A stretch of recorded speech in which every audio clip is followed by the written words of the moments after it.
Good afternoon, everybody. We have just concluded the first ever meeting between a United States President and the leaders of all 10 ASEAN countries.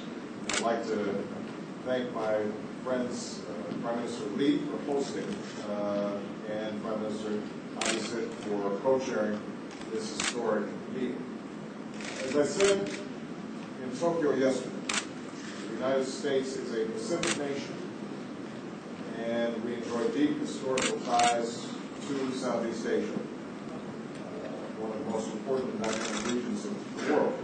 As the first U.S. president to have a personal connection to the region, I reaffirmed to my ASEAN friends that the United States is committed to strengthening its engagement in Southeast Asia, both with our individual allies and partners and with ASEAN as an institution. During our meeting, we talked about how the United States and ASEAN can work together as close partners, both within this region and throughout the world.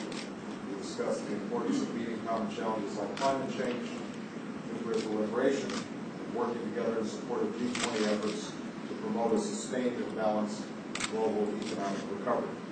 I reaffirmed the policy that I put forward yesterday in Tokyo with regard to Burma. We also recognized the need for expanding high-level engagement on these and other major issues.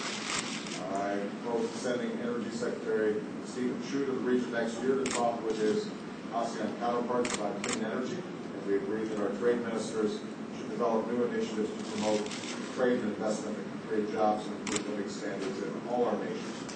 And finally, I stressed my strong support for ASEAN's ambitious goal of creating a community by 2015. Including its bold effort to achieve economic integration, which will contribute to a sustained and lasting prosperity within this region and throughout the world. We know that there is much work left to be done, but we also know that continued dialogue and engagement between our nations can help us meet the common challenges of the 21st century and achieve our common goals. So it was an honor to take part in this historic meeting. I look forward to a second leaders meeting next year, and I'm so appreciative that we had such an outstanding chair during the course of this meeting. Thank you very much. As the President just said, we just had a historic meeting of leaders of ASEAN in the United States. This has been made possible not just because of the long-standing partnership between individual countries in the region and the United States, and more than 3 decades of partnership between the U.S. and ASEAN. But I think also to his personal leadership and his commitment to reinvigorate engagement with the region. We had a discussion on a impressive range of issues, particularly U.S. support for the community-building efforts of ASEAN, ranging from issues like our cooperation on disaster management, trade and investment, and creation of the economic community in ASEAN, as well as providing support for some of the new institutions like the Government and Human Rights Commission, which will be going to the U.S. to talk with the experts and consultations next year.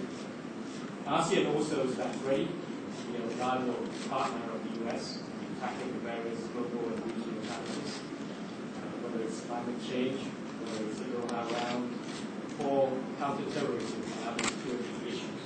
So this has been a historic meeting. We are pleased with the progress and this enhanced partnership